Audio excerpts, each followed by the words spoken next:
तो हेलो दोस्तों, मेरा नाम है रिजू और आपका स्वागत है आज के इस फ्रेश और कमाल के वीडियो में।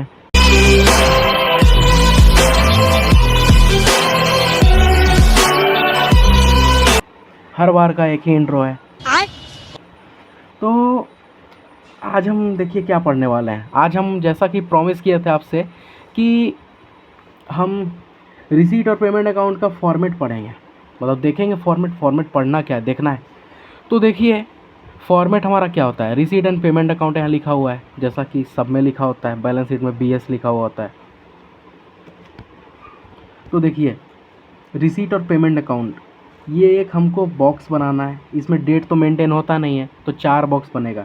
इधर डीआर साइड रहेगा, इधर टी जैसा ही बनेगा, लेजर जैसा, बट डेट का कॉलम या एलएफजीएफ नहीं होता है।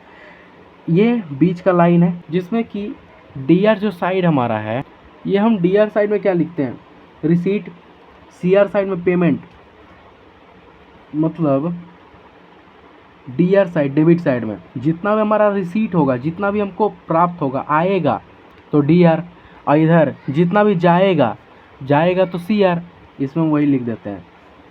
अब देखिए यहाँ पे हमारा बैलेंस बीडी है। बैलेंस बीडी मतलब ब्राउट डाउन, जो हमारा बैलेंस है ताज़ा, मतलब ओपनिंग स्टॉक बोल सकते हैं। यहाँ पे क्लोजिंग स्टॉक सीआर में जो बच गया, बैलेंस सीडी कैरी डाउन। अब इधर है फंड बेस्ड अकाउंटिंग सिस्टम, ऐसा अकाउंटिंग सिस्टम जो कि फंड बेस्ड है। तो पढ़ते हैं चलिए। Some funds are given by government और any other persons to NPO.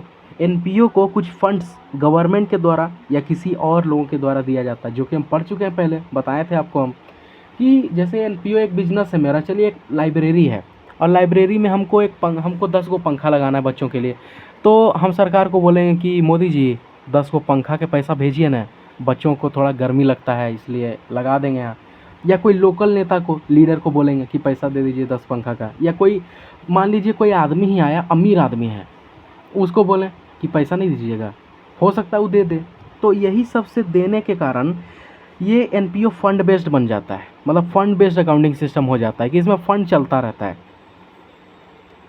Fund for building purchase of books, ये भी फंड है। स्पोर्ट्स फंड है, स्पोर्ट के लिए, जैसे हमको क्रिकेट का मैच कराना है तो हम सरकार को बोलेंगे कि हमको 50,000 रुपया दीजिए, क्रिकेट का मैच होगा। बिल्डिंग के लिए फ़ंड आता है।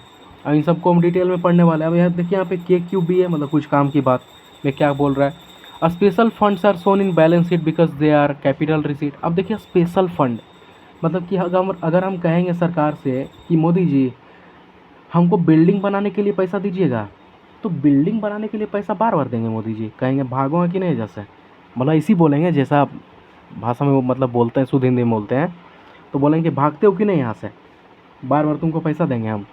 तो एक बार मोदी जी पैसा देंगे, तो एक बार जब वो पैसा देंगे हमको, तो वो बैलेंस शीट में जाएगा कि नहीं, क्योंकि कैपिटल है, एक बार पैसा लगा हुआ है, कैपिटल रिसीट हमारा है, इसीलिए बैलेंस शीट में जाएगा। स्पेशल फंड जो भी है। अब इधर थोड़ा सा हम देख लेते हैं non fund based accounting system, ऐसा अकाउंटिंग सिस्टम जो कि फंड बेस्ड नहीं है। No any fund are given by any government और any persons, example sole proprietary business. एक ऐसा बिजनेस होता है या ऑर्गेनाइजेशन होता है जिसमें किसी प्रकार का फंड नहीं चलता है, जैसे भोला मोदी की दुकान। अब भोला मोदी की जो दुकान है उसमें कोई पैसा देगा आके? आप मोदी जी को बोलेगा कि मोदी जी 50,000 रुपया दीजिएगा, आलू ले लाएंगे 50 बोरा, मोदी जी कहेंगे भागता है कि नहीं जी, तुम मेरे कहने पे दुकान शुरू किया था, एनपीओ खोल दे 50,000 ला के, है कि नहीं, ये बात होता है। तो यही हो गया, बढ़िया मोदी जी पर बोल रहे हैं ना। चलिए ठीक है।